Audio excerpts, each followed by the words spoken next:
حدثنا مسدد حدثنا معتمر قال سمعت ابي ان انس رضي الله عنه قال قيل للنبي صلی اللہ علیہ وسلم لو اتيت عبد الله بن ابي، کہ کہا گیا حضور صلی اللہ علیہ وسلم سے کہ اگر آپ عبداللہ بن ابی کے پاس آئیں اور اس کو اسلام کی دعوت دیں، یا لکھا ہوا نہیں لیکن بات کو مکمل کرنے اور سمجھنے کے لیے کہہ رہی ہوں، تو بہت اچھا ہو۔ عبداللہ بن ابی کون تھا؟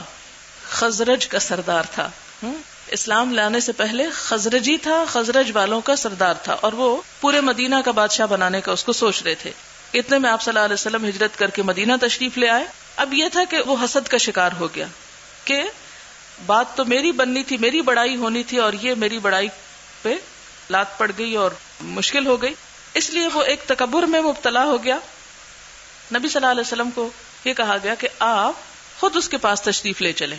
فانطلقا، تو چل دیے الیہ النبی صلی اللہ علیہ وسلم، نبی صلی اللہ علیہ وسلم، کیونکہ ایک مومن بندے کے دل میں کسی چیز کے لیے تکبر نہیں ہوتا کہ میں اس کے پاس کیوں جاؤں، یا اس سے میری شان میں فرق آتا ہے۔ نہیں، شان وہی ہے جو اللہ کسی کی بنائے، کسی انسان کے بننے یا بنانے یا گھٹانے سے نہ بنتی ہے نہ گھٹتی ہے۔ اب کیا ہوتا ہے کہ آپ صلی اللہ علیہ وسلم نے اس بات کو قبول کر لیا جب آپ کو یہ کہا گیا کہ آپ اس کے پاس آ جائیں اور آپ اس کو اسلام کی تعلیم دیں یا اس کے سامنے اسلام کو پیش کریں۔ آپ تشریف لائے۔ فانطلق الیہ النبی صلی اللہ علیہ وسلم ورکب حمارا، تو چونکہ اس کا علاقہ دور تھا اس لیے آپ گدھے پہ تشریف لے گئے، یعنی گدھے پہ بیٹھ کے سواری کے اوپر۔ فانطلق المسلمون، تو مسلمان جو تھے وہ چل دیے، یمشون معہ، آپ کے ساتھ ہی جا رہے تھے، یعنی باقی مسلمان صحابہ آپ کے ساتھ پیدل چلتے جا رہے۔ اس سے کیا پتہ چلتا ہے کہ آپ سوار تھے اور باقی صحابہ پیدل چل رہے تھے۔ ایسا کرنے میں کوئی حرج نہیں ہے اگر بعض اوقات کچھ لوگ سواری پر بیٹھے اور کچھ لوگ پیدل چل رہے ہوں۔ وہی ارض سبخۃ، اور وہ کھاری زمین تھی جس کی طرف جانا تھا، یعنی عبداللہ بن ابی کی۔ فلما اتاہ النبی صلی اللہ علیہ وسلم، پھر جب نبی صلی اللہ علیہ وسلم اس کے پاس تشریف لائے، فقالا، تو اس نے کہا، کس نے؟ عبداللہ بن ابی نے، الیک انی، ذرا پرے ہٹ کر رہو، آپ ذرا دور رہیں۔ تکبر میں مبتلا تھا نا، نک چڑھا۔ واللہ لقد آذانی نتن حمارک، اللہ کی قسم آپ کے گدھے کی بو سے مجھے تکلیف ہو رہی ہے، چونکہ آپ گدھے پر سوار ہیں اس لیے آپ ذرا پیچھے ہی رہے، اس سے مجھے تکلیف ہے۔ حالانکہ تکلیف کسی اور چیز کی تھی۔ فقال رجل من الانصار، تو انصار میں سے ایک شخص نے کہا، منہم، ان میں سے، واللہ لحمار رسول اللہ صلی اللہ علیہ وسلم اطیب ریحا منک، کہ اللہ کی قسم آپ صلی اللہ علیہ وسلم کے گدھے کی جو بو ہے وہ تمہاری بو سے زیادہ بہتر ہے، یعنی وہ خوشبو ہے تمہاری بو کے مقابلے میں، یعنی آپ کا گدھا جو ہے تم سے زیادہ خوشبودار ہے۔ فغضب لعبداللہ رجل من قومہ، تو عبداللہ کی قوم میں سے بھی، ابن ابی کی قوم میں سے ایک شخص جو تھا انصاری کی اس بات پہ غضبناک ہو گیا۔ فشتما، دونوں گالی گلوچ پہ اتر آئے۔ فغضب لکل واحد منہما اصحابہ، یعنی ہر ایک کے جو ساتھی تھے وہ بھی غضبناک ہو گئے، یعنی صرف دو لوگوں کی لڑائی نہیں، وہ پھیل کر دونوں گروہوں کی لڑائی بن گئی، یعنی ہر ایک کے ساتھیوں نے اپنے اپنے ساتھی کی طرفداری کی۔ فکان بینہما ضرب بالجرید والنعال والایدی، تو یہ زبانی جھگڑا کس پہ پہنچا؟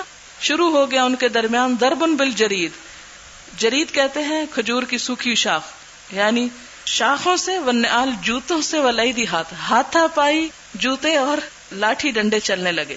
فبلغنا انہا انزلت، تو اس موقع پہ یہ آیت اتری تھی، وَإِن طَائِفَتَانِ مِنَ الْمُؤْمِنِينَ اقْتَتَلُوا فَأَصْلِحُوا بَيْنَهُمَا، کہ جب مسلمانوں کے دو گروہ آپس میں جھگڑ پڑے تو ان کے درمیان صلح کرا دو۔ تو اس سے یہ پتہ چلتا ہے کہ عبداللہ بن ابی چونکہ اس وقت تک ابھی کیا تھا؟ کافر تھا، اسلام نہیں لایا تھا، لیکن اس کے کچھ ساتھی جو خزرج میں سے تھے وہ کیا تھے؟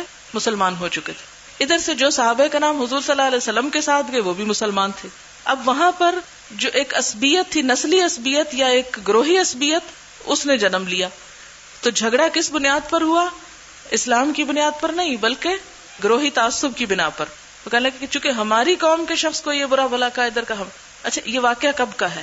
یہ واقعہ جنگ بدر سے پہلے کا ہے، یعنی بالکل ابتدا کا ہے جب آپ صلی اللہ علیہ وسلم مدینہ تشریف لائے تھے۔ اس سے ایک اور بات پتہ چلتی، وہ یہ کہ انسانوں کی تربیت ایک طویل اور روح فرسا کام ہے، یعنی ایک طویل کام ہے، ایک دو دن میں تربیت نہیں ہوتی۔ آپ صلی اللہ علیہ وسلم کے ساتھ جو صحابہ کرام گئے، ظاہر وہ مسلمان تھے، بااخلاق لوگ تھے، لیکن وہ جو پچھلی عادتیں تھی نا سال ہر سال کی پختہ، وہ کبھی کبھی پھر ابھر آتی تھی، پھر جنم لیتی تھی، پھر وہ آپس میں جھگڑے فساد کا سبب بن جاتی تھی۔ تو اس سے ایک اصول سامنے آتا ہے، وہ یہ کہ جو لوگ بھی تعلیم، تبلیغ، تربیت کا کام کریں وہ بڑے حوصلے سے کام لیں. اور حوصلہ کس قسم کا کہ اگر ایک شخص قرآن پڑھنے کے باوجود، ایک عرصہ دین میں گزارنے کے باوجود، اپنی پچھلی عادتوں کو، اپنے پچھلی کسی چیز کو جس پہ وہ ساری زندگی پختہ رہا ہے، اگر وہ اس کے اندر پھر کسی وقت ابھر آتی ہے تو اس میں مایوس نہیں ہونا چاہیے، اور کسی ایک بات سے یہ نہیں کہنا چاہیے کہ اس نے تو پڑھا لکھا سب برابر کر دیا، اس پہ تو کوئی اثر نہیں، اس کو تو مزید سکھانے کا کوئی فائدہ نہیں اور سب کوششیں بیکار ہیں. یہ کبھی بھی نہیں ہونا چاہیے. اس سے کیا ہوتا ہے؟ مایوسی پھیلتی. آپ دیکھیں کہ وہ لوگ جن پر براہ راست حضور صلی اللہ علیہ وسلم کی نظر تھی، جن کے سامنے قرآن اتر رہا تھا اور جن کو وہ ماحول بھی میسر تھا کہ جس میں اصلاح، تزکیہ اور تربیت کا کام بہت آسانی سے ہوتا ہے، اس کے باوجود اگر ان لوگوں کے درمیان کسی بات پر غصہ آنے کی وجہ سے صرف زبان نہیں، ہاتھا پائی بھی ہو جائے اور جوتے اور لکڑیاں بھی اٹھ جائیں، تو اس میں حیرت کی بات نہیں ہے. اور یہ اس میں نعوذ باللہ صحابہ کرام کی نہ کوئی تحقیر ہوتی ہے نہ کوئی توہین ہے، نہیں، وہ انسان تھے اور ابھی تربیت کے مرحلے سے گزر رہے تھے. اور یہ بھی ہو سکتا ہے نا کہ یہ وہ لوگ ہوں آپ کے ساتھ یا دونوں طرف سے کہ آپ ابھی نئے نئے مدینہ میں آئے، کوئی سال ہی گزرا ہوگا، تو اس صورت میں 1 سال کے اسلام لانے پر اگر یہ کہا جائے کہ انہوں نے کیا سیکھا اور آپ کے ساتھ آئے اور آپ پر ایمان لائے اور پھر یہ حرکتیں کر رہے ہیں تو اس دین کا کوئی فائدہ نہیں اور اس دین میں کوئی قوت نہیں اور اس دین سے کوئی ثمرتا بنتا نہیں، یہ سب شیطانی باتیں ہیں، یہ نہیں سوچنی چاہیے. شیطان جو ہے، ان الشیطان ینزغ بینکم، شیطان تمہارے دلوں میں عداوت ڈالتا ہے، وسوسے ڈالتا ہے، تمہیں مایوس کرتا ہے کہ دیکھو قرآن پڑھنے کا کیا فائدہ، یا فلاں شخص نے پڑھا تو کوئی فائدہ نہیں ہوا، اس کو تو کچھ بھی اثر نہیں. آپ کسی ایک واقعے کو جنرلائز کس طرح کر دیتے ہیں؟ بعض اوقات ایک شخص کی ساری باتیں درست ہوتی، کوئی ایک بات ہوگی بھی، ہر شخص میں کوئی ایک بات تو ہوگی. اس کی وجہ یہ کہ ہر انسان انسان ہے. ہم میں سے کوئی شخص بھی قرآن پڑھ کر فرشتہ نہیں ہو جاتا. انسان جہاں بھی پہنچ جائے اسے اپنے آپ کو حقیر ہی سمجھنا چاہیے، انسانی سمجھنا چاہیے. کبھی بھی یہ نہیں سوچنا چاہیے کہ مجھ میں تو کوئی خرابی نہیں. یا اسی طرح وہ حضرت ام العلا کی بات کی جنہوں نے حضرت عثمان بن مظعون کے بارے میں ایسی بات کی کہ نہیں وہ تو لازمی جنت میں چلے گئے ہوں گے، یا ان کو اللہ نے لازمی طور پر عزت عطا کی، اپنے پاس رکھا. تو یہ کوئی شخص بھی دعویٰ نہیں کر سکتا. ہمیں کیوں کہا گیا کہ لا تزکوا انفسکم، اپنے آپ کو پاک مت کہو. انفسکم سے کیا مراد ہے؟ صرف خود اپنی ذات نہیں، یعنی اپنے بہن بھائی، اپنے رشتہ دار اور اپنے ساتھی اور دوست، ان سب کے بارے میں بھی یہ دعویٰ نہ کرو کہ وہ فرشتے بن چکے ہیں، یا فلاں جگہ پر جو لوگ پڑھتے ہیں یا بیٹھتے ہیں وہ تو فرشتہ ہو چکے. نہیں، ٹھیک ہے، انسان جہاں بہت اپنی عادتیں بدلتا ہے وہاں کبھی کبھار پرانی عادتیں بھی ابھر آتی، اور وہ اگر کسی ایک آدھ موقع پر ابھر آئے تو اس کو ایک آدھ موقع ہی سمجھیں. اس کی وجہ سے اس شخص سے پورے بدگمان نہ ہو جائے کہ نہیں اگر اس میں یہ بات ہے اس کا مطلب یہ پورے کا پورا ہی خراب ہے. نہیں، اس لیے کہ ہر اس کی وجہ سے اس شخص سے پورے بدگمان نہ ہو جائے کہ نہیں اگر اس میں یہ بات ہے اس کا مطلب یہ پورے کا پورا ہی خراب ہے. نہیں، اس لیے کہ ہر انسان کا بیک گراؤنڈ مختلف، اس کا مزاج مختلف ہے، اس کی حالات مختلف ہیں. بعض اوقات مادی معاشی حالات انسان کی تربیت کے اوپر بہت اثر ڈالتے. کہ ایک گھر میں مثلا 5 بہن بھائی، کھانے کو ان کو کچھ نہیں ملتا، ہر چیز پہ وہ لڑتے جھگڑتے پلتے ہیں. وہ اب ساری زندگی کے لیے ایک ایٹیچیوڈ ڈیولپ ہو گیا لڑنے جھگڑنے کا، مثال کے طور پر.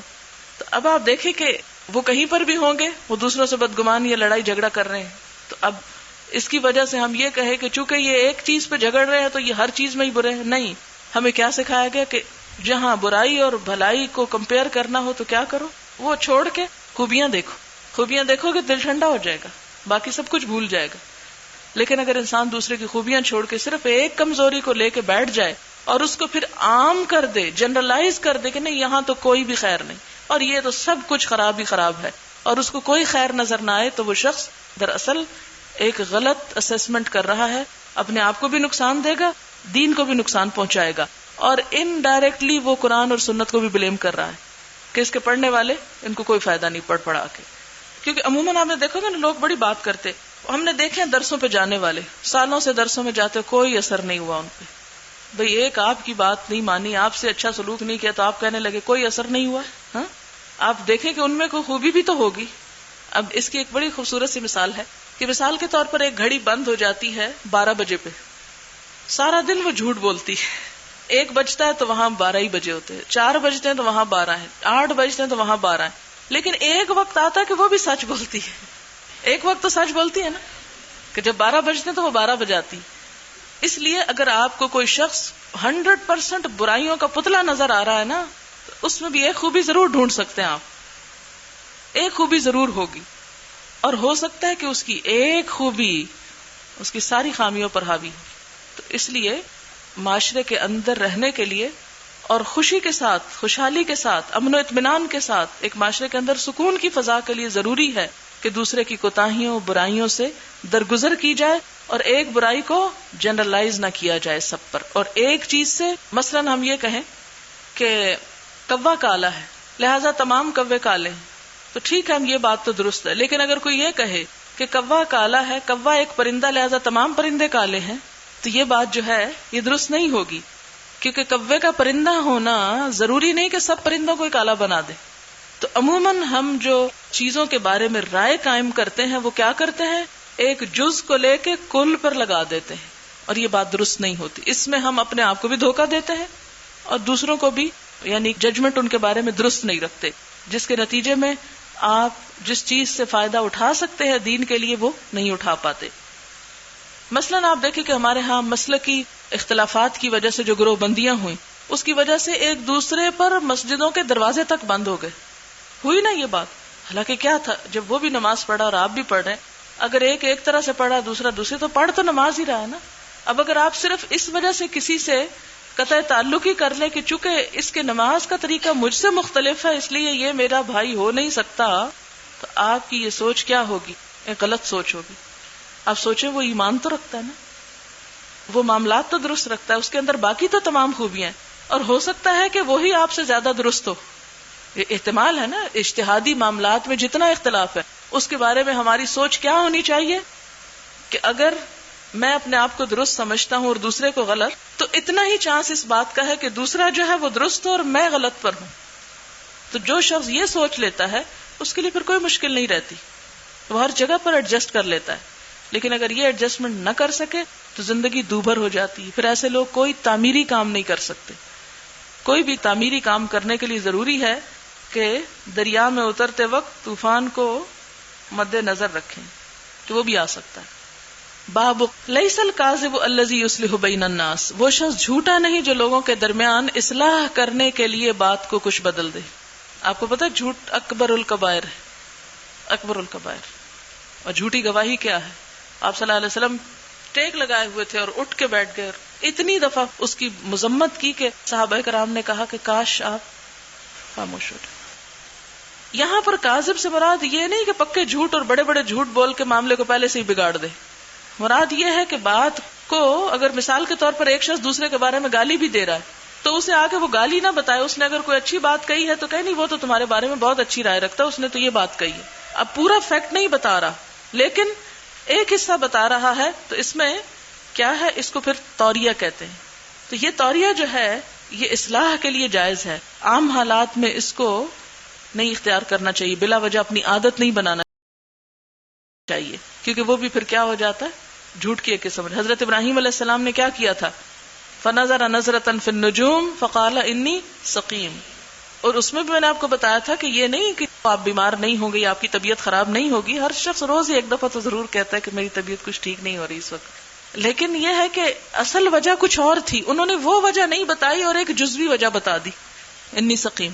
اب اس کو حدیث میں کیا کہا کہ ثلاثہ کذبات میں سے ایک کذب شمار کیا گیا, حالانکہ یہ توریہ تھا. تو اس کذب کی بات ہو رہی ہے یہاں بھی. یہ نہیں کہ آپ سفید جھوٹ بولنا شروع کر دیں کہ جی وہ حدیث سے ہمیں اجازت مل گئی. حدثنا عبد العزيز ابن عبد الله حدثنا ابراهيم ابن سعد عن صالح عن ابن شهاب ان حميد ابن عبد الرحمن اخبره ان امه ام كلثوم بنت عقبہ اخبرته. ام کلثوم بنت عقبہ جو کہتی ہیں کہ انہا سمعت رسول اللہ صلی اللہ علیہ وسلم, کہ انہوں نے نبی صلی اللہ علیہ وسلم سے یہ بات سنی. یقول, آپ نے فرمایا, لیس الکذاب الذی یصلح بین الناس, وہ شخص جھوٹا نہیں ہوگا جو لوگوں کے درمیان صلح کرے. فینمی خیرن, ینمی نمیمہ سے ہے, چغلی کھائے بھلی بات کی, یعنی بھلی بات تو جا بتائے. او یقول خیرن, یا اچھی بات کہے لیکن جو بری بات ہے وہ نہ بتائے, یعنی آدھا فیکٹ بتائے آدھا نہ. اب یہ ہے کہ کسی بھی چیز کی پوری حقیقت نہ بتانا دراصل دوسرے کو ایک شبہ میں رکھنے والی بات ہے نا. اسی لیے توریہ ایک قسم کا جھوٹ ہی ہوتا ہے، لیکن سفید جھوٹ نہیں ہوتا. تو آپ نے اس پہ کیا فرمایا کہ اگر دو لوگ جھگڑ بیٹھے ہیں تو ان کی صلح کرانے کے لیے یعنی صاف صاف باتیں مت سناؤ ایک دوسرے کی. اس سے کیا ہوتا ہے، عموماً چھوٹی ہوتی ہے بات، ادھر ادھر کی باتیں لگانے والے الٹ کام کرتے ہیں، صلح کرانے کی بجائے اور بگاڑ پیدا کرتے ہیں. اور بعض اوقات آپ دیکھیں کہ صرف الفاظ بدلنے سے بات بدل جاتی.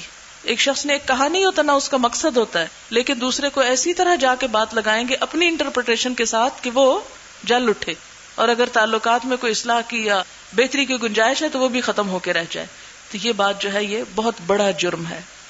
باب قول الامام لاصحابہ اذهبوا بنا نصلح.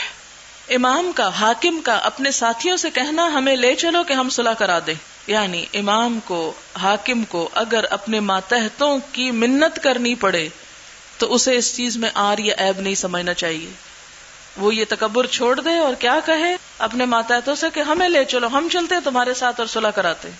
حدثنا محمد بن عبد الله حدثنا عبد العزيز بن عبد الله الأويسي وإسحاق بن محمد الفروي قال حدثنا محمد بن جعفر عن أبي حازم عن سهل بن سعد رضي الله عنه أن أهل قباء اقتتلوا. اہل قباء آپس میں جھگڑ پڑے. اب پھر آپ کہیں گے مسلمان ہیں اور یہ بار بار جھگڑ رہے ہیں. جی ہاں، کہتے ہیں نا دو برتن بھی جہاں رکھے ہیں تو ٹکرا جاتے ہیں. تو انسانوں کے درمیان اختلاف، ٹکراؤ بالکل طبیعی بات ہے، اس سے کوئی بھی نہیں بچا ہوا. حتی تراموا بالحجارۃ، اتنی بات بڑھی کہ ایک دوسرے پہ پتھر پھینکنے لگے. ذرا اندازہ کرے، کیونکہ جب انسان غصے میں آ جاتا پھر اس کو یاد نہیں رہتا کہ اس نے ہاتھ مارنا یا پتھر مارنا، جو ہاتھ میں آ گیا. فاخبر رسول اللہ صلی اللہ علیہ وسلم، نبی صلی اللہ علیہ وسلم کو خبر دی گئی بذالک، اس بات کی. فقال اذهبوا بنا نصلح بینہم، آپ نے فرمایا ہمیں لے چلو، ہم صلح کرا دیتے جا کے. اچھا ایک اور بات، کبھی یہ بھی نہیں سوچنا چاہیے کہ وہ تو پتھر مار بیٹھے، وہ تو صلح کریں گے نہیں اس لیے ہمارے جانے کا فائدہ نہیں. نہ کریں، لیکن آپ اگر کرائیں گے تو اجرا عظیما کی بشارت ہے آپ کے لیے. باب قول اللہ عز وجل ان یصالحا بینہما صلحا والصلح خیر. سورۃ نساء میں اللہ تعالیٰ کا یہ فرمانا کہ وہ دونوں صلح کر لیں، یعنی شوہر اور بیوی آپس میں، تو صلح ہی بہتر ہے. یہ آپ پڑھ چکے ہیں تفسیر میں سورۃ النساء کی اس آیت کو کہ فَإِنِ امْرَأَةٌ خَافَتْ مِنْ بَعْلِهَا نُشُوزًا أَوْ إِعْرَاضًا فَلَا جُنَاحَ عَلَيْهِمَا أَن يُصْلِحَا بَيْنَهُمَا صُلْحًا وَالصُّلْحُ خَيْرٌ. کہ اگر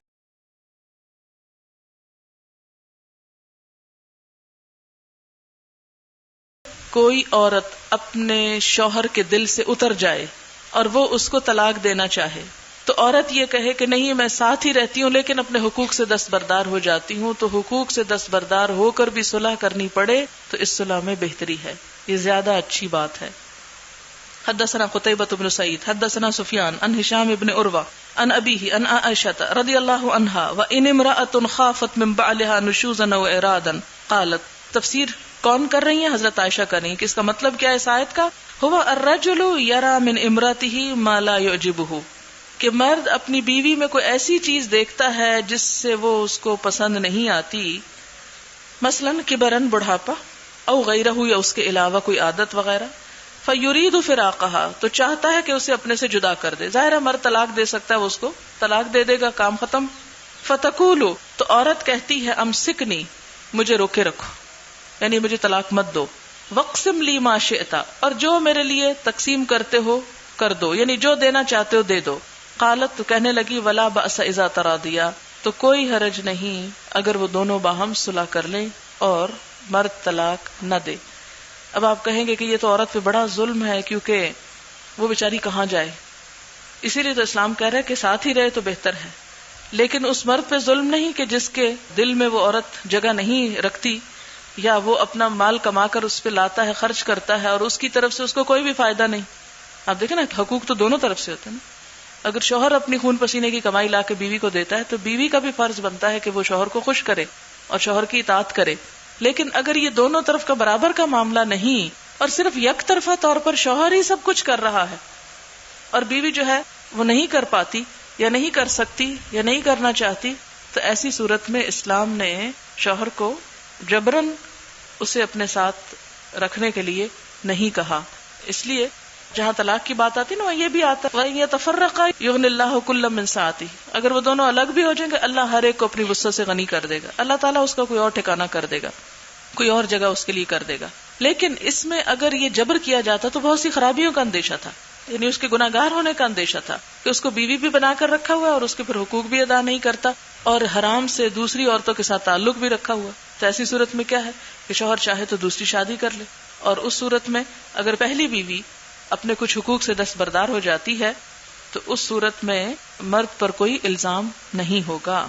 جیسے بعض معاملات میں عورت کو بھی حق دیا گیا کہ ایک عورت حضور صلی اللہ علیہ وسلم کے پاس آئی اور کہنے لگی کہ میرے شوہر بہت اچھے ہیں، بہت ہی اچھائی ہیں ان میں، لیکن مجھے ان کی شکل اچھی نہیں لگتی، اس لیے میں ان کے پاس نہیں رہنا چاہتی. تو آپ نے فرمایا کہ ٹھیک ہے، پھر وہ جو باغ انہوں نے تمہیں تحفۃ دیا ہوا ہے یا مہر میں دیا وہ واپس کر دو. کہنے لگی ہاں ٹھیک ہے وہ بھی لے لے اور جو اور لینا لے لے، لیکن مجھے چھوڑ دے. تو اس میں یہ ہے، ہو سکتا ہے کہ شوہر جو ہے وہ نہ چھوڑنا چاہتا ہو، جیسے بریرہ کے ساتھ ہوا، لیکن وہ نہیں گئی. اس آیت کو پڑھ کے عموماً لوگ سمجھتے ہیں یہ عورتوں کے ساتھ بڑی ڈسکریمنیشن ہے اور بڑا ظلم ڈھایا جا رہا ہے، جبکہ دوسری طرف عورت کو بھی اپنی جگہ پر حق ہے کہ اگر وہ نہیں شوہر کے ساتھ رہنا چاہتی تو اسے مجبور نہیں کیا گیا. باب اذا اصطلحوا على صلح جور فالصلح مردود.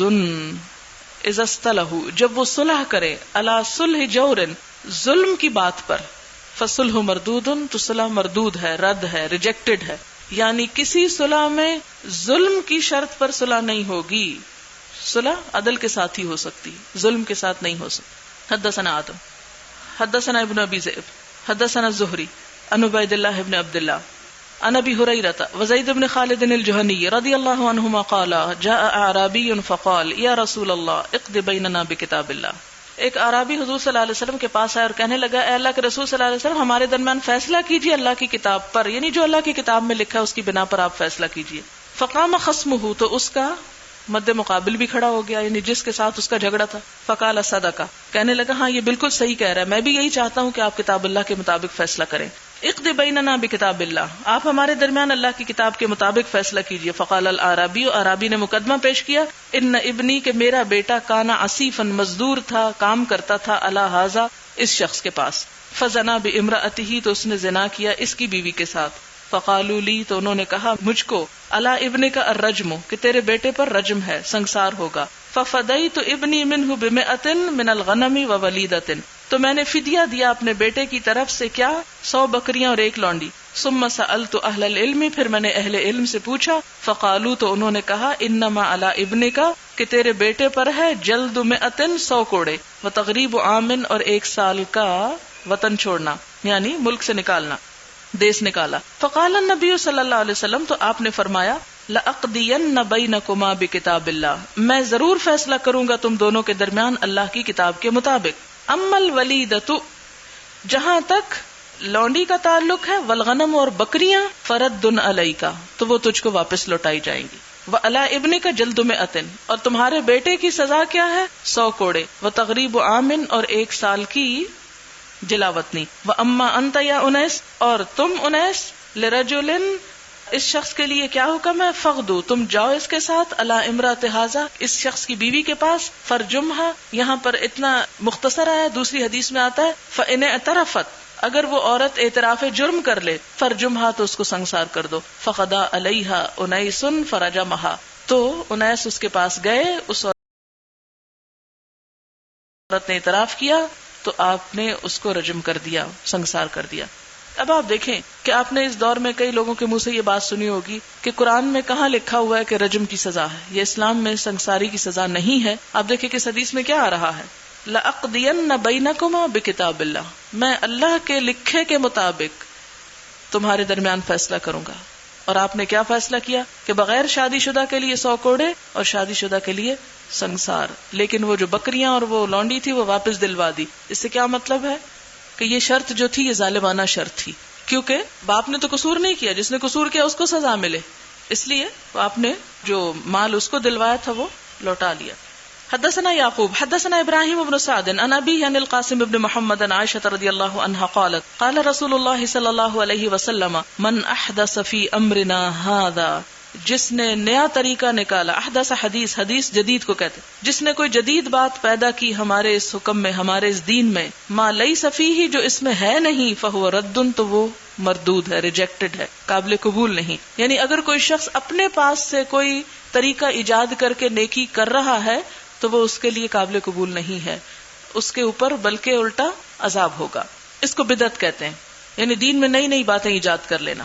اچھا، ایجاد سے تو اسلام نے منع نہیں کیا، آپ جو جو چاہیں چیز ڈسکور کریں، نئی نئی چیزیں پیدا کریں، بنائیں، کھانوں میں ورائٹی پیدا کریں، لباس میں کریں، گھر بنانے میں کریں، اپنے رہن سہن کے، لیکن کوئی بھی ایسا کام جس کو آپ عبادت سمجھ کے کرتے ہیں، دین سمجھ کے کرتے ہیں، اگر آپ وہ کام اپنے پاس سے بنائے ہوئے، مثلا 5 نمازیں آپ کہیں 10 بجے بڑا فریش وقت ہوتا ہے، میں ایک اور نماز فریش اس خاص وقت میں فرض کر کے پڑھتی ہوں، تو وہ آپ کی قبول نہیں ہوگی. اللہ نے جب 5 فرض کی، 5 ہی رکھیں، چھٹی جو اگر آپ اپنے پاس سے لگائیں گے تو کیا ہوگا؟ آپ کے خلاف جال سازی کا مقدمہ ہوگا. یہ کس نے آپ کو، کیونکہ دین آپ کے اختیار میں نہیں. دنیا کے بارے میں کیا فرمایا آپ صلی اللہ علیہ وسلم؟ انتم اعلم بامور دنیاکم، تم اپنے دنیا کے معاملات کو زیادہ بہتر جانتے ہو، اس میں جو تبدیلی، جو تغیر، جو کمی بیشی کرنا چاہو کر سکتے ہو، گھروں کو جس طرح تعمیر کرو، لیکن دین کا معاملہ اس میں اپنی مرضی سے نہ گھٹا سکتے ہو نہ بڑھا سکتے ہو. اگر کوئی شخص یہ کہے کہ فجر کی نماز کے وقت تو بڑا نورانی وقت ہوتا ہے، اس لیے 2 کی بجائے 4 فرض پڑھنے چاہیے، اور یا یہ کہے کہ 2 سنتیں کیوں پڑھو، سنت کا تو ثواب کم ہے، فرض کا زیادہ ہے، اس لیے میں 2 کی بجائے 4 فرض پڑھوں گا، تو یہ 2 فرض تو قبول کیے جائیں گے اور 2 اس کے منہ پہ مارے جائیں گے، اور اس کو اس کی سزا بھی بھگتنا ہوگی. دین کے معاملے میں ہم چینج نہیں لا سکتے. بہت سے لوگ اجتہاد کے نام پر چینج لانا چاہتے ہیں. جی اب یہ 1400 سال پرانی بات ہوگی، اب کوئی چینج ہونا چاہیے، تو ایسے چینج کی اجازت نہیں. جو اصول ہیں وہ ہیں. آپ دیکھیں مثال کے طور پر، آپ کو یہ معلوم ہے کہ 1908 تک برطانیہ میں یا 1911 تک عورتوں کو ووٹ دینے کا حق نہیں تھا، جبکہ اسلام میں 1400 سال پہلے عورت کو رائے دینے کا حق ہے. اب اگر 1000 سال پہلے ہم اہل مغرب کی بات مان لیتے، جبکہ وہ اپنی عورت کو حق نہیں دیتے تھے، حق ملکیت نہیں تھا اس کے پاس، کہ عورت اپنی انڈیویجول حیثیت میں کوئی پراپرٹی خرید نہیں سکتی تھی، اپنے نام نہیں لگا سکتی تھی. تو اب اگر اس سے پہلے ہم ان کی بات مان کے اپنا دین تبدیل کر لیتے تو آج پھر کیا مطالبہ ہوتا کہ نہیں جی اب تو یہ صدی عورتوں کے حقوق کی صدی ہے، اس لیے اب عورتوں کو مردوں کے برابر یا مردوں سے زیادہ ملنا چاہیے. تو یہ بات نہیں ہوگی. جہاں وہ مردوں کے برابر ہیں وہاں ہیں، جہاں کم ہے سو کم ہے. جیسے وراثت میں عموماً بہت سے لوگ فتنہ اٹھاتے ہیں، تو آپ دیکھیں کہ مرد کو اگر اللہ تعالیٰ نے 2 حصے دیے اور عورت کو 1، تو مرد کو ساتھ مہر دینے کا بھی تو حکم دیا، نان نفقہ بھی تو دینا ہے. تو وہ الٹیمیٹلی کس کے پاس آ رہا ہے؟ عورت ہی کے پاس آ رہا ہے. بچوں پر ہی خرچ ہو رہا ہے. مرد اکیلا اپنی ذات پہ خرچ کر کے کہاں لے جائے گا؟ لیکن ہم معاملات کو صحیح کانٹیکسٹ میں نہیں سمجھتے اور ایک بات کو اٹھا لیتے اور کہتے جی عورتوں کے ساتھ ظلم اور ناانصافی ہے، یا اسی طرح کے اور بہت سے معاملات. تو دین کی جو اصول ہیں، جو نص ہے، وہ نہیں ہم بدل سکتے. اجتہاد وہاں پر ہوگا کہ جہاں دین کی براہ راست کوئی رہنمائی ہمیں نہیں ملتی، تو قرآن اور سنت کو سامنے رکھ کر کوئی معاملے کا حل ہم نکال لیں گے. مثلا لاؤڈ سپیکر اس دور کی ایجاد ہے. تو اب یہ ہے کہ اس دور میں اب ہمیں حدیث میں تو کہیں نہیں ملتا کہ لاؤڈ سپیکر کا استعمال جائز ہے یا ناجائز ہے، لیکن ہم اس پہ اجتہاد کریں گے کہ نماز اس پہ ہوگی یا نہیں. کوئی شخص اگر امام کی اصل آواز نہیں سن رہا، اس سے اونچی کر کے دور جا کے سن رہا ہے، تو کیا اس کی نماز ہوگی یا نہیں؟ تو ظاہر ہے کہ ہوگی. اور اس کی دلیل کیا ہے کہ آپ صلی اللہ علیہ وسلم کے زمانے میں مکبر ہوتے تھے، اور آج بھی لاؤڈ سپیکر کو لاؤڈ مکبر یعنی بڑا کرنا. تو اس میں کیا ہوتا تھا، ایک شخص جیسے آپ صلی اللہ علیہ وسلم نے اللہ اکبر کہی تو کیا کہ جو سنتا تھا وہ پیچھے سے پھر دہراتا تھا. تو آخری شخص کس کی آواز سنتا تھا؟ امام کی آواز نہیں سنتا تھا، وہ ایک دوسری آواز سن رہا ہے. تو اسی سے پھر کیا اجتہاد ہوا کہ ہاں اگر لاؤڈ سپیکر کے ذریعے کسی کی اصل آواز نہیں، اس میں تھوڑی تبدیلی کے ساتھ بڑی آواز سن رہی ہے تو نماز ہو جائے گی. تو اس طرح اجتہاد ہوگا. یہ نہیں کہ اگر قرآن میں ایک واضح حکم ہے کہ 5 نمازیں پڑھو تو آپ کہیں نہیں جی آج تو بڑی مصروفیت ہو گئی ہے اور ہماری تو نوکری کا وقت جو ہے وہ بہت لمبا ہے، اس لیے دوپہر کی نماز ہم مل کے ساری قوم ووٹنگ کر لیتی ہے اور ریفرینڈم سے ہم حذف کر لیتے ہیں. تو آپ نہیں کر سکتے. اگر آپ نے ایسا کیا تو آپ سب پکڑے جائیں گے. آگے ہے باب کیف یکتب ھذا ما صالح فلان ابن فلان فلان ابن فلان. صلح نامہ کس طرح لکھا جائے گا؟ کیا اتنا لکھنا کافی ہے کہ فلاں اور فلاں کے درمیان صلح ہوئی جو فلاں کا بیٹا ہے، یعنی دونوں کے صرف باپ کے نام لکھے جانے کافی ہیں؟ وَإِن لَمْ يَنْسِبْهُ إِلَىٰ قَبِيلَتِهِ أَوْ نَسَبِهِ، اگر اس کے ساتھ اس کے نسب یا قبیلے کا نام نہیں لکھا گیا یا اس کا کوئی ڈیزگنیشن نہیں لکھا گیا کہ فلاں فلاں صاحب. مثلا عموماً ہمارے ہاں کیا ہے کہ نام لینے کے ساتھ یا نام کے علاوہ کیا لیتے ہیں، وہ جو کوئی ڈیزگنیشن یا کوئی ٹائٹل یا کوئی لقب یا کوئی اور چیز مشہور کی جاتی. مثلا بعض اوقات پیشوں کے اعتبار سے مثلا انجینئر فلاں، یا اسی طرح بعض اوقات کسی کی کسی خاص حیثیت کی وجہ سے، مثلا لیکچرر یا پروفیسر، یعنی وہ اس فرق کے ساتھ، یا کسی خاص برادری کے نام سے، تو کیا اس میں ضروری ہے کہ وہ برادریوں کا یا شخص کا وہ ٹائٹل بھی ساتھ لگے، یا صرف فلاں بن فلاں لگنا کافی ہے؟ تو یہ ہے کہ صرف اتنا بھی کافی ہے. اب اس میں صلح حدیبیہ کی مثال دی جائے گی. حدثنا محمد بن بشار حدثنا غندر حدثنا شعبہ عن ابی اسحاق قال سمعت البراء بن عازب رضی اللہ عنہما قال لما صالح رسول اللہ صلی اللہ علیہ وسلم اہل الحدیبیہ، جب نبی صلی اللہ علیہ وسلم نے صلح کی اہل حدیبیہ سے، کتب علی بن ابی طالب رضوان اللہ علیہ بینہم کتابا، تو اس موقع پر ان دونوں گروہوں کے درمیان حضرت علی رضی اللہ تعالی عنہ نے تحریر لکھی. فکتب، تو انہوں نے لکھا محمد رسول اللہ صلی اللہ علیہ وسلم. فقال المشرکون، یعنی حضرت علی نے آپ صلی اللہ علیہ وسلم کے نام کے ساتھ آپ کا منصب بھی لگایا کہ رسول اللہ صلی اللہ علیہ وسلم. تو مشرک کہنے لگے لا تکتب محمد رسول اللہ، مت لکھو کہ محمد رسول اللہ ہے. لو کنت رسولا لم نقاتلک، اگر آپ رسول ہوتے، ہم آپ کو رسول مانتے تو ہم آپ سے جنگ ہی کیوں کرتے، سارا جھگڑا ہی تو اس پر ہے.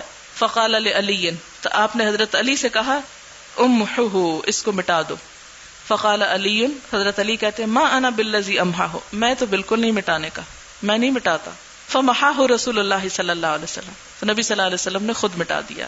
وصالحہم علی ان یدخل هو واصحابہ ثلاثۃ ایام، اور اس شرط پر صلح ہوئی کہ آپ صلی اللہ علیہ وسلم اور آپ کے ساتھی 3 دن کے لیے مکہ میں عمرے کے لیے داخل ہو سکیں گے.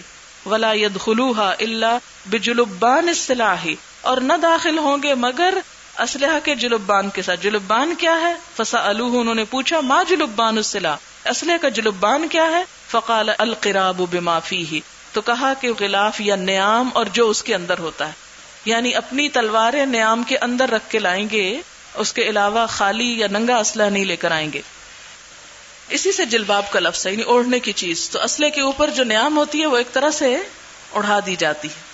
حدثنا عبید اللہ ابن موسیٰ عن اسرائیل عن ابی اسحاق عن البراء رضی اللہ عنہ قال اعتمر النبی صلی اللہ علیہ وسلم فی ذی القعدۃ، نبی صلی اللہ علیہ وسلم نے ذی القعدہ میں عمرہ کیا. فابى اہل مکہ ان يدعوه يدخل مکہ، تو مکہ والوں نے آپ کو مکہ میں داخل ہونے سے روک دیا.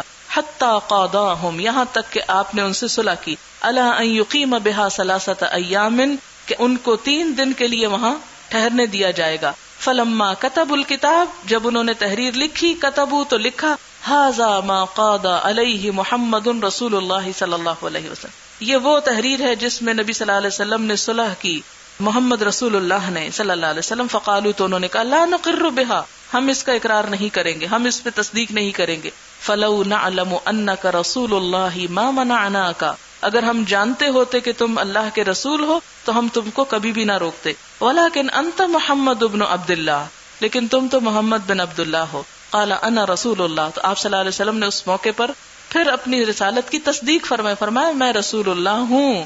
وانا محمد بن عبد اللہ، اور میں محمد بن عبد اللہ بھی ہوں. ثم قال لعلی، پھر حضرت علی سے کہا امحو رسول اللہ، رسول اللہ کا لفظ مٹا دو.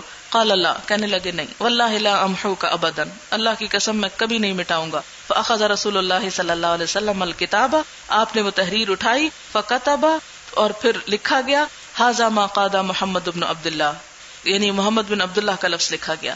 لا يدخل مکہ سلاح الا فی القراب، نہ داخل ہوگا مکہ میں کوئی اسلحہ مگر نیام میں. وَأَلَّا يَخْرُجَ مِنْ أَهْلِهَا بِأَحَدٍ إِنْ أَرَادَ أَنْ يَتَّبِعَهُ، اور نہ نکلے گا اس کے رہنے والوں میں سے. من أَهْلِهَا، ہا کی ضمیر کس طرف جا رہی ہے؟ مکہ کی طرف. بِأَحَدٍ، کوئی ایک. إِنْ أَرَادَ أَنْ يَتَّبِعَهُ، اگر اس نے ارادہ کیا کہ وہ نبی صلی اللہ علیہ وسلم کا اتباع کرے، یعنی جو مسلمان ہو کر مکہ سے نکلنا چاہے گا وہ نہ نکل سکے گا. وَأَلَّا يَمْنَعَ أَحَدًا مِنْ أَصْحَابِهِ، اور یہ کہ نہ روکے گا کوئی ایک اس کے ساتھیوں میں سے. ارادہ ان یقیم بہا، کہ وہ یہاں آ کے قیام کرے، یعنی نبی صلی اللہ علیہ وسلم کے ساتھ جو لوگ ہجرت کر گئے ہیں، اگر وہ ان میں سے کوئی نعوذ باللہ دوبارہ کافر ہو کے واپس آنا چاہے مکہ تو وہ آ سکتا ہے، لیکن یہاں سے جا نہیں سکتا کوئی. فلما دخلها ومد الاجل، پھر جب آپ اس میں داخل ہوئے اور مدت پوری ہو گئی. اتوا علیا، تو وہ حضرت علی کے پاس آئے. فقالوا، کہنے لگے قل لصاحبک اخرج عنا قد مد الاجل، کہ اپنے ساتھی سے کہو کہ مدت پوری ہو گئی، اب چلے جاؤ. فخرج النبی صلی اللہ علیہ وسلم، تو نبی صلی اللہ علیہ وسلم وہاں سے نکلے. کہاں سے؟ مکہ سے، یعنی عمرہ کر کے. فتبعتهم ابنۃ حمزہ، تو آپ کے پیچھے پیچھے آ گئی حضرت حمزہ کی بیٹی، یا امی چچا چچا کہتی ہوئی. فتناولها علی، تو حضرت علی نے ان کو پکڑ لیا. فاخذ بیدہا، ان کا ہاتھ لے لیا. وقال لفاطمہ، حضرت فاطمہ سے کہا، دونک ابنۃ امک احملیھا، یہ تمہارے چچا کی بیٹی ہے، اس کو لے لو اور اونٹ پہ سوار کر لو. فاختصم فیھا علی وزید وجعفر، اس پر جھگڑا ہو گیا. کن کے درمیان؟ حضرت علی، زید اور جعفر کے درمیان. فقال علی، حضرت علی کہنے لگے، انا احق بہا، میں اس کا زیادہ حقدار ہوں. وہی ابنۃ امی، یہ میرے چچا کی بیٹی. وقال جعفر، جعفر کہنے لگے، ابنۃ امی وخالتها تحتی، میرا حق زیادہ ہے کیونکہ یہ میرے چچا کی بیٹی بھی ہے اور اس کی خالہ میری بیوی ہے. وقال زید ابنۃ اخی، زید کہنے لگے یہ میرے بھائی کی بیٹی ہے، بھتیجی ہے. فقضى بها النبی صلی اللہ علیہ وسلم لخالتها، تو نبی صلی اللہ علیہ وسلم نے خالہ کی وجہ سے حضرت جعفر کے حق میں فیصلہ دیا. وقال، اور فرمایا، الخالۃ بمنزلۃ الام، خالہ ماں کی جگہ پر ہوتی ہے. یعنی اس سے آپ دیکھیں کہ یہاں پر ایک عورت کو زیادہ اہمیت دی گئی اس رشتے کے لیے بنسبت مردوں کے کہ وہ صرف چچا کی بیٹی ہے یا بھائی کی بیٹی ہے. تو بھائی اور چچا پیچھے چلے گئے اور خالہ آگے آ گئے. وقال لعلی انت منی وانا منک، حضرت علی کو تھوڑا ناگوار ہوا ہوگا، کہنے لگے کہ علی تم مجھ سے ہو، میں تجھ سے ہوں. یعنی اس بات پہ ناراض نہ ہونا کہ فیصلہ تمہارے حق میں نہیں کیا اور جعفر کے حق میں کیا، میرے اور تمہارے رشتے پر کوئی فرق نہیں پڑے گا. وقال لجعفر، اور جعفر سے کیا کہا، اشبہت خلقی و خلقی، دیکھو تم صورت اور عادت میں میری طرح ہو. ان کو بھی خوش کیا. وقال لزید، اور حضرت زید سے کہا، انت اخونا و مولانا، تو ہمارا بھائی اور مولا ہے. اس سے کیا پتہ چلتا ہے کہ بعض اوقات فیصلہ کرنا، اور واقعی فیصلہ کرنا ایک بڑا مشکل کام ہے. فیصلہ عدل کی بنیاد پر ہونا چاہیے، اس کے لیے کوئی سالڈ ریزن ہونی چاہیے. لیکن ایک کو کوئی حق دینے کی وجہ سے جب دوسرے محروم ہو رہے ہیں تو ان کی بھی دلداری کر دینی چاہیے تاکہ دوسرے محسوس نہ کریں. حالانکہ یہ آپ کے فرائض میں سے نہیں تھا، یہ آپ کے اخلاق حسنہ میں سے تھا. انما بعثت لاتمم مکارم الاخلاق. سبحانک اللہم و بحمدک، نشہد ان لا الہ الا انت، نستغفرک و نتوب الیک.